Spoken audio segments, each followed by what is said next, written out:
As our political leaders will slowly make their way back to Canberra over the next couple of days to be part of this economic summit that we'll talk about a lot in the next few days, a new opinion poll, in fact, a couple of opinion polls have dropped tonight.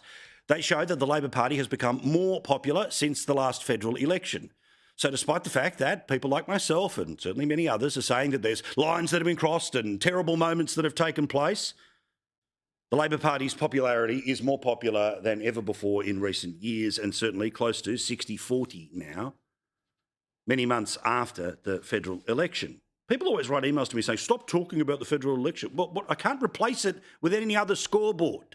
It is the one that you might like to forget, but it's the one that's up and must be seen. But rather than high-fiving Labor, guess who's doing really well out of these polls? One Nation. Now, One Nation just came off a absolutely ripping election where they got senators in New South Wales and Western Australia, as well as Malcolm Roberts getting another 6 years in Queensland. So One Nation will have at least 3 senators for the next 6 years. Pauline is up in 3 years' time. Fingers crossed, our dear friend Lee Hansen, well, she will be another that'll be coming from Tasmania sooner rather than later. But let's have a look at the latest Resolve poll when it comes to the standing of the individual parties. Labor, 37%, up 3. The LNP, down to 29%. That's down from 3% after the last election. They're in a world of trouble. The Greens, 12%, basically the same. One Nation is up by 3 points. Independents, up by 1, others down by 2. But pay attention there. Now, you could very simply say that, well, you take a bit from here and you move a bit there and you move it around here. But reality is One Nation has grown by a bigger margin than the government has, as the government is moving its way towards 60-40. Now, is it people who are exclusively LNP supporters, or is it others going from somewhere else? I don't know. We'll all find out together. But one thing I promise to do over the next 3 years is to always be honest, which to be honest, and you never get credit for this, but over the past 3 years, I was honest about the polls. Because I remember making a colossal mistake before the 2022 election, which is that I read too much into the preferred Prime Minister and the don't know number and all of that, because it was right when we were talking about Shorten back in 19. But one thing I've done between 22 and 25, and I'll do between 25 and 28, is to tell you the numbers as they are. Not as I wish them to be, but as they are. And contrary to the popular belief of those, including many in the young Liberal set, who want to pretend that the Liberal Party never had any chance of getting anywhere near government, they were holding, of course, the two-party preferred lead until February, and then it collapsed, principally because interest rates, apart from everything else, and there was a lot of everything else, interest rates fell in February, Trump tariffs in February. All right? Those were the determinant factors that certainly started the big run that resulted in where it is, and a run that has not stopped since the election. In the Resolve poll, they published the comments of people who partake in their surveys about what they are thinking of politics of the day. Now, they pick them, so I don't know from what other sample we could pick their comments, but here are some of the people who are saying what they are thinking about the polls that show a surge for One Nation and, of course, the government continuing to rise post the election. With the Liberals in decline, we need to look to other alternatives to Labor. I'm not happy with Albanese. He's just ignored the algal bloom here in South Australia. Labor achieved nothing, but unfortunately the Libs have become a bit more of a joke in recent years. At least the Liberals are a more appealing leader now. It's really about picking the lesser of two evils at the moment. That's what it feels like. We were promised relief of living costs at the election, but we're not getting it. Geez, who told you that in the many weeks and months before an election? Don't believe them. Anyway, our government seems fixated on foreign agendas. Focus here at home. Okay, sure, but that would explain why their numbers have gone up. Didn't go down, went up in a poll that, by the way, was being taken last week while much of that drama was playing out. The promises being made to buy our votes are just too extravagant. Yeah, I agree with you. The Liberals saying that they wanted to suck up to Donald Trump has just put me off for good. Well, they never did. Meaning, of course, you don't get your news from sources like ours where we will show you how the sausage is made, including the BS that often the media puts into it. Which brings me to Jim Chalmers and the week that he is due to have at the Economic Reform Roundtable. Now, remember when this was supposed to be about productivity? Productivity puts people to sleep, but economic reform is a big general term that also puts people to sleep. And you know what I love? Come back to me here, because you know what I love? I love when politicians, and basically all bar a few, and you know the ones that are a few, they all think they're rock stars. They all think that everyone knows who they are, where they are, everything that they're doing. They think that it's not showbiz for ugly people now, it's just showbiz. Like that garbage we show you all the time about the silly social media stuff. These people honestly think that they're the winners of a popularity poll with 120,000 people every 3 years and therefore I am beloved. Well, I've got to say, a little reminder, a little prick to the ego of the Treasurer, Jim Chalmers, and the Prime Minister and the press gallery and everyone who thinks that this really matters, when, of course, it's kabuki theatre. There was a poll that was done by an organisation via the JWS research organisation. Its results were handed to the Telegraph.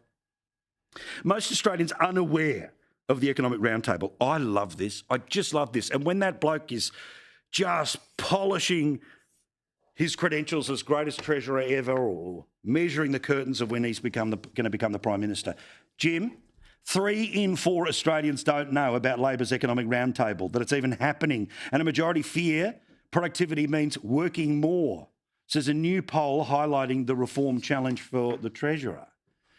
This is my favourite bit, though.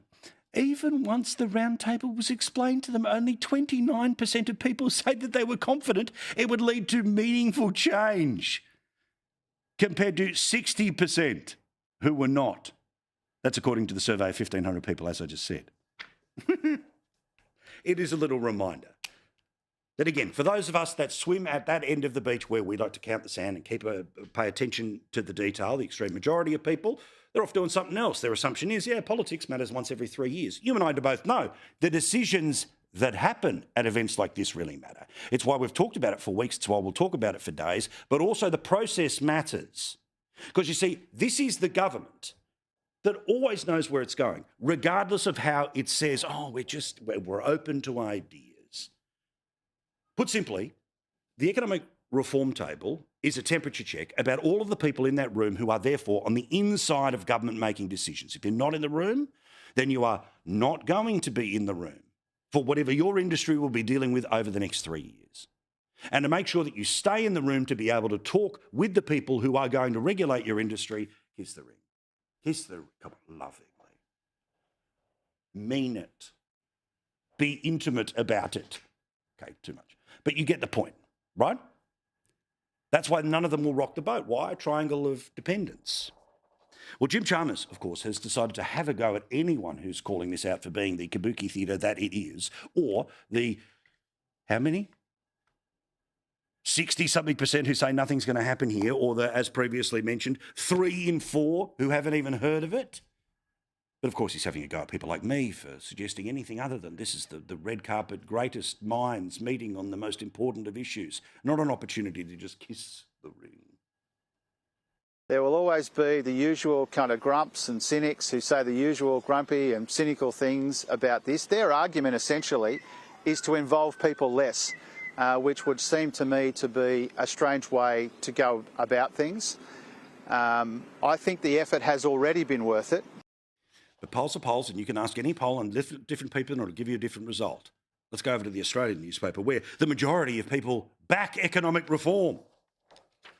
They were asked here by JWS Research, the other group was YouGov, about those who strongly support 15 plus 35, so let's say 50% of people support the concept of economic reform. But does anyone know what it means?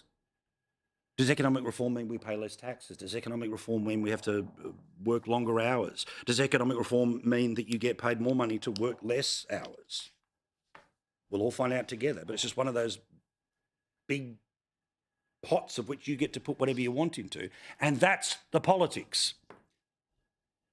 You see, one of the great arts of a very successful machine, and Labor is a relentlessly successful machine, that when it is out of play in federal politics, hones its craft in state politics, works out how to play the game and does more of the same once they get back to federal politics. And they honestly believe that they are in a moment right now, and they may be in a moment right now, of Howard-esque dominance over the political sphere. And why wouldn't you think that when you look at 60-40, basically, when it comes to the overall picture in two-party preferred? Now, we know this thing is not actually about ideas because they are already decided where they're going. Now, I love wrestling and WrestleMania because I enjoy the theatrics of it, but I also know that the outcome is predetermined. And this is about as authentic as who's going to win and who's going to lose in a wrestling match, okay? Because not only was the ABC the recipient of documents, which are basically the action points of a meeting that hasn't happened yet, but the government is already leaking to friendly media, which is basically all of it, bar people like myself that are just yapping away at their heels. But don't worry, think of it as the Achilles heel. Yapping away. They don't have that total dominance, only 95% control of the machine, which is why they come after us so hot and heavy. But who cares? We keep fighting. We're doing it for you. Well, of course, they have already decided. And they're even telling people like Channel 9 tonight what the outcomes of the summit are going to be, which is really strange because I thought they hadn't had the summit yet. To speed up the building of new homes, the National Construction Code will be frozen and AI deployed to process environmental red tape, holding up 30,000 housing approvals. On electric vehicles, the summit will spur national rollout of a road user charge to replace fuel excise. There'll be no changes to GST, negative gearing or capital gains tax, nor is the government keen to consider any changes to industrial relations laws. Which is why I agree with Parnell Palm McGuinness writing in the Channel 9 papers today that this roundtable could have been an email. Because while they are pretending, oh, we've got a suggestion box here, not one of the suggestions will influence what they are already planning to do. And we will all sit around pretending to watch this speech and that speech and who walks in and who walks out. They already know what they're going to do.